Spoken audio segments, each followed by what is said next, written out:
दोस्तों जरा सोचिए, अगर आपकी आंखों के सामने अचानक आपका घर सांपों से भर जाए, हर दीवार, हर दरवाजा, हर कोना सिर्फ फुफकारते काले नागों से ढका हो, तो आपके दिल की हालत क्या होगी? आपके होंठों पर कौन सा लफ्ज आएगा और आपकी आंखों में कौन सा खौफ छा जाएगा?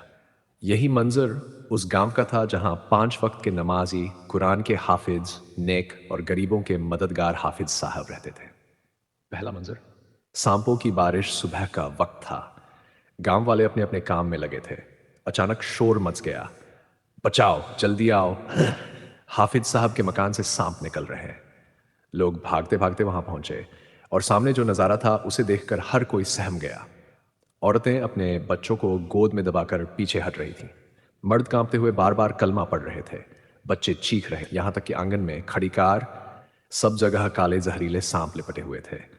ऐसा लग रहा था जैसे कोई आसमान से आफत टूट पड़ी हो। और सबसे डरावनी बात यह थी कि घर के अंदर से किसी के चीखने और कराहने की आवाज आ रही थी। पूरा गांव दोपहर की तेज धूप में उस मकान के सामने जमा था, लेकिन किसी में हिम्मत न थी कि आगे बढ़े। वो मकान जो कल तक गांव में इज्जत, रुतबे और नेकियों की पहचान था, आज एक खामोश कब्रिस्तान बन चुका था। दूसरा मंजर, तूफान की रात। दोस्तों, अब सवाल यह है, आखिर यह अजाब क्यों आया? कहानी की जड़ 1 साल पहले के एक हादसे में छुपी है। एक रात का मंजर याद करिए। आसमान में बिजली कड़क रही थी, बादल गरज रहे थे, हवा आंधी की तरह चल रही थी। लोग अपने घरों में दुबके बैठे थे। हर किसी का कुछ ना कुछ नुकसान हुआ। जैसे ही उन्होंने दरवाजा खोला, उनके मुंह से दर्द भरी चीख निकल गई। कार के अंदर बड़े बड़े काले सांप रेंग रहे थे। उनकी बीवी दौड़ी आई। उसने भी कार में झांका तो उसका दिल दहल गया। उसने हाफिज साहब का हाथ पकड़कर पीछे खींचा, इतना करीब मत जाए, ये सांप आपको डस लेंगे। शोर सुनकर लोग इकट्ठा हो गए। कुछ नौजवान डंडे लेकर पहुंचे, लेकिन जब उन्होंने कार देखी, कोई सांप नजर नहीं आया। पूरा आंगन छान मारा गया, कार की सीटें तक पलट दी गई, लेकिन नेक निशान, नेक फुफकार। लोग बोले, शायद तूफान में सांप आ गए होंगे। फिक्र मत कीजिए, अगर दोबारा ऐसा हुआ तो हम हैं। हाफिज साहब को तसल्ली तो मिली, लेकिन उनके दिल में एक बोझ बैठ गया। तीसरा मंजर, गाड़ी का खौफनाक सांप। अगली रात हाफिज साहब घर लौटे, थके हुए थे। गाड़ी आंगन में लगाई और लाइट जलाई। अचानक उनकी नजर पिछली सीट पर पड़ी और उनका दिल धक से रह गया। वहां एक बहुत बड़ा काला अजगर, आम सांपों से 100 गुना बड़ा, उनकी तरफ घूर रहा था। उनके जिस्म से पसीना बहने लगा। पैरों ने जवाब दे दिया। वह किसी तरह बाहर निकले और जोर जोर से चीखने लगे। बीवी दौड़ी आई। गांव वाले भी जमा हो गए, लेकिन जब सबने गाड़ी देखी, कुछ भी नहीं था। बीवी ने कहा, यह आपका वहम है। सुबह का मंजर बार बार दिमाग में घूम रहा है।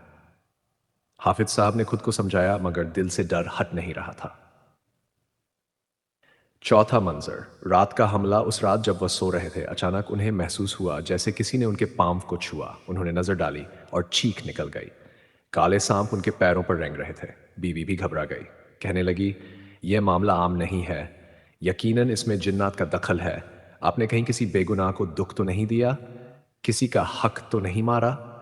यह सुनकर हाफिज साहब की आंखें झुक गई।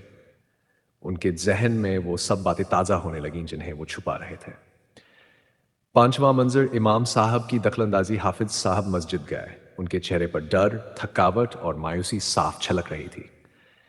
इमाम साहब ने पूछा, क्या हुआ, इतने परेशान क्यों हैं? हाफिज साहब ने पूरा किस्सा सुनाया। इमाम साहब गहरी सोच में डूब गए। बोले, ये मामला सीधा नहीं है, ये कोई अल्लाह का इशारा है। आप पर जिन या कोई और मखलूक का असर है और वजह यकीनन कोई गुनाह है। फिर उन्होंने तावीज़ दिया, कुरानी आयत पढ़कर दम किया और कहा, आज रात में खास अमल करूंगा, लेकिन याद रखिए, गुनाह छुपाकर इलाज नहीं होता। छठा मंजर, गुनाह का इकरार। सुबह फजर के बाद इमाम साहब ने पैगाम भेजा। हाफिज साहब अपनी बीवी के साथ पहुंचे। इमाम साहब ने कहा, यह मामला सिर्फ आपसे ताल्लुक रखता है, बीवी को मत लाते। लेकिन खैर, अब सबके सामने कहिए, असल वजह क्या है? हाफिज साहब की आंखों से आंसू बह निकले। उन्होंने रोते हुए कहा, मैंने बहुत बड़ा गुनाह किया है। 1 साल पहले जब मैं गरीब था, किराए की गाड़ी चलाता था, मेरा मालिक बहुत नेक था, उसका इंतकाल हो गया। उसकी बेवा औरत ने मुझ पर भरोसा किया और गाड़ी मुझे दे दी, लेकिन मैंने उसका भरोसा तोड़ दिया और उसके बच्चों को छोड़कर इस इलाके में आ गया। आज जो गाड़ी, जो पैसा है, वो मेरा नहीं, उसी बेवा का है। मैंने उसका हक मारा। शायद यही वजह है कि अल्लाह ने मुझे इन सांपों के अजाब में डाल दिया। यह सुनकर उनकी बीवी का दिल टूट गया। इमाम साहब की आंखें भी नम हो गई। सातवां मंजर, तौबा और माफ़ी। इमाम साहब ने कहा, अब आपको उसी औरत से माफ़ी मांगनी होगी, गाड़ी और पैसा लौटाना होगा। अल्लाह माफ़ करने वालों को पसंद करता है। हाफिज साहब रो पड़े, मैं सब लौटाऊंगा, मेहनत मजदूरी करूंगा, बस अल्लाह मुझे माफ़ कर दे। उस शाम हाफिज साहब, उनकी पहली बीवी और इमाम साहब तीनों उस बेवा के घर पहुंचे। दरवाजा खुला, सामने वही औरत थी, चेहरा झुर्रियों से भरा, बाल सफ़ेद, आंखों में दर्द। वो चीख पड़ी, आप जिंदा हैं? मैंने कितना इंतज़ार किया, कितनी रातें रो रो कर गुजारी। अगर छोड़ना ही था तो निकाह क्यों किया? वो बिलख बिलख कर रो रही थी। उस वक्त पहली बीवी आगे बढ़ी और उसे गले लगाया। बहन, हमें माफ़ कर दो, हमारे साथ चलो, हम सब साथ रहेंगे।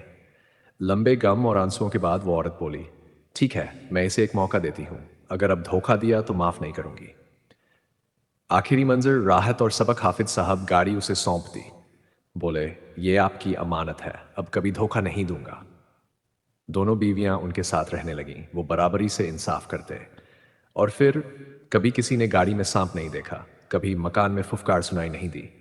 हाफिज साहब समझ गए कि यह सब अल्लाह की तरफ से इशारा था, ताकि गुनाह का बोझ उनके दिल पर साफ हो और वो तौबा करें। सबक दोस्तों, आपने देखा किसी का हक मारना कितना बड़ा गुनाह है। बेवा और यतीम का हक खाना दुनिया और आखिरत दोनों में अजाब लाता है। अल्लाह अपने बंदों को गुनाह में डूबने नहीं देता, बल्कि इशारे करता है कि तौबा कर लो।